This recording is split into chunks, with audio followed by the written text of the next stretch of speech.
Hi, it's Wasabi. Welcome back to the channel. Today's battle is on the Cliffs map and we've got the Ribbet from Porkland. It's the first time on the channel, so welcome Ribbet.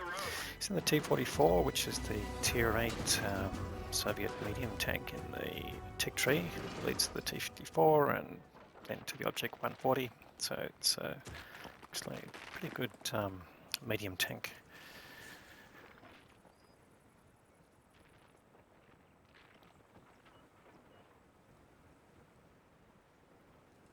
Alright, this is standard battle, and he's heading to the middle, but alright, changing direction. Okay, he's seen on the mini-map some targets coming up in the 1-2 line here, so coming here to support the Kampanzer. And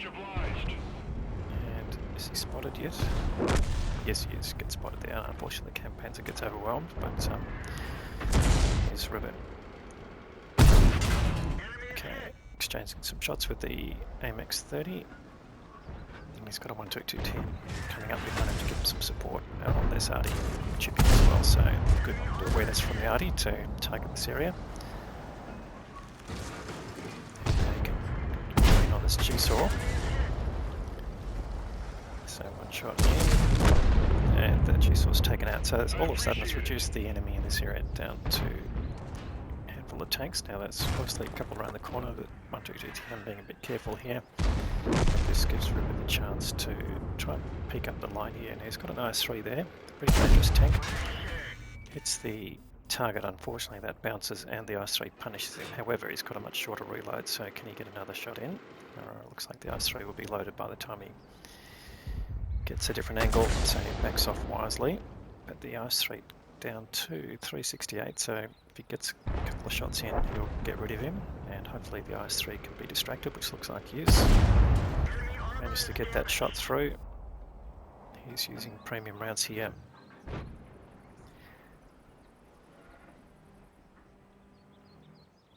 Let's have a quick look at the rounds. So they're giving him 247 pen, which should be fine, average damage 250. He's going after Tiger P there. So luckily he's top tier here, it's tier 8, tier 7 game. So he's starting to take some damage, he's down to 233 and he's getting pushed on above by the IS-3 and he's down to 1 hit point. This is just incredibly. Third minute of the game, he's got 1 hit point left, so can he survive? Well, let's see how well he manages his tank to just keep putting damage in and get some. Now luckily the Tiger P gets taken out by the Challenger, and he's got some side shots here on the TS5. He's looking for a tracking shot. They've got him tracked. Can you get him shot again? Lines him up, just goes through the side there. Luckily the TS5 is facing a slightly different direction. That's where his main threat is coming from, but he doesn't realise that Ribbet is the threat. So he's managed to survive into the next minute with his 1 hit point. He's got 2.4k damage, so pretty good output there. And another 1400, so he's actually on pretty decent output here. 3.8k combined at this stage of the game. Now he can look for some extra targets. Alright, there's enemy T-34 100. Puts the punishing shot into there. And gets spotted, so he goes straight into cover here. Now we can see the enemy pushing around on the east side. I've got a BZ-176 and Tiger P, and not much resistance coming around that side, so that could pose a problem later in the game. But Ribbet now pointing out where some TDs might be sitting, and in fact there's ISU-152 there, something. But WZ-131 now coming up through the middle of the field. Bit of a late play that would seem for a light tank to be operating in that area, but he's just gone into a hide position. Game very evenly balanced right now. And there's the BZ. Okay, dangerous tank, and the Tiger P looks like they've come back, so can he try and help reduce their health a little bit? Just aims, you can see the aiming dispersion on this is quite large at this range, so being very careful to stay unspotted. So that just an HE shell would eliminate him from the game, so he's got to be quite careful here. But you can see they're right at the edge of view range anyway, so there's no chance that they're going to spot him.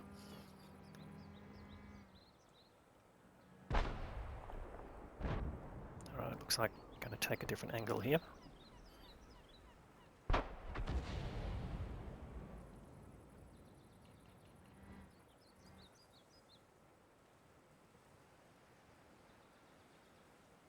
So again, good mobility, it's a medium tank, so use that to your advantage.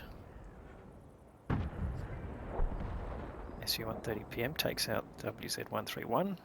And now he's being punished by the BZ, so not sure how longer he's going to last. So this is a game you're going to be quite careful with. BZ can cause a whole lot of trouble. Withdraw from that position. Positive. SU-130PM pulling back, which is the right thing to do. Tiger P gets taken out. He was only on 38 hit points, so that's pretty good. Now the BZ is isolated, so there's an opportunity here. Now the problem is if he gets spotted trying to shoot down to the BZ, can be shot at by one of the two TDs that is likely to be up on the bridge, although the Borsig last seen down at C1, so it might just be the IKV. They also might be on the move, and there's probably not a lot of targets for them. Okay, sort of blind shot there, and we saw the splash, so it didn't connect with anything. Did he get spotted? That's the question. No, he didn't. So it's outside of view range, so that's probably not a surprise. Providing you ready cover to the Tiger P as he goes around the corner. Oh yeah, the Borsig is still down there, yes, and he's coming up there. So they've got a challenger and a Tiger P going after the Borsig, and in fact they take him down collectively, so that's a good effort. Now they're slightly in advantage, although not in terms of hit points. And TheRibbet just being very careful not to peek around. Oh, there's the IKV. Where's the ISU? Alright, does get spotted, probably by the IKV. BZ is coming up. Can he get a shot in? He's gone dark. Try and get rid of the either the IKV. Okay, he's got the rear of him. Yeah, gets the kill, that's nice. Where's that ISU 152? Oh, he has gone back to the perch, so and he's facing a different direction, not paying attention to the minimap. We're going to punish him. No, that shot missed, unfortunately. As we saw, that dispersion at range is not in favour, but he gets the kill in the end, so now it's just down to getting rid of the BZ-176. TheRibbet's on 3k damage and his assist damage, so having a great day here. 5 kills, get a chance to get a 6th, and Top Gun misses that shot unfortunately, but he's still got the chance to get a killing shot here. Side shot on the BZ, guaranteed pen. Now it's going to be a bit of a challenge. Can he avoid the gun? Well, hopefully the BZ's on reload. He should be able to get a kill here. Aims down, and that's exactly what happens. So great result there, Top Gun, and a victory. Alright, so 6 kills is the Top Gun, 3.1k of damage, and ends up with just under 1.7k of assisted damage there. So 4.8k of combined damage, that's a great result, and the Ace Tanker badge. So let's have a look at the team score. So it's finished on top, 1435 base experience, that's a great result there. Tiger P getting just over 1,000 is also good. The Challenger doing 2.4k, and SU 130PM doing over 2k, all the main contributors. The Crusader SP, I think, yeah, contributed particularly to the starts with the targeting, so that was a great result there from the team. The enemy side, look at the BZ, 6.1k of damage, yeah, and he would have got an ace out of that for sure, with courageous resistance, 969 base in a losing side, but definitely the standout player there. So interesting how that and the Tiger P was playing with really dominated the game as they were moving around. And look at the AP AMX30, the prototype. who died in the first few minutes, getting that amount of damage and coming in third. It just shows how the rest of them played. Anyway, it's definitely helped by Ribbet's performance. So let's have a look at his particular outputs here. So 21 shots fired is a good output, 18 hits. Gun accuracy at particularly at distance, not so great, but what can you do when you've got 1 hit point of damage, of health, I should say. 14 pens out of that. Could have done a bit more. Was firing premium rounds, and that basically led to a fairly massive shortfall there, 68k back to the bank, but nonetheless, it was worth it, the result, and it looks like that was his best result in the T44. So great, happy to show that on the channel. And if you enjoyed it, please give the video a thumbs up. If you haven't subscribed yet, that's an option. I'd love to hear your comments on this game and anything else. Very happy to respond, so please leave them below. We'll have more great content to follow. Thanks very much for watching.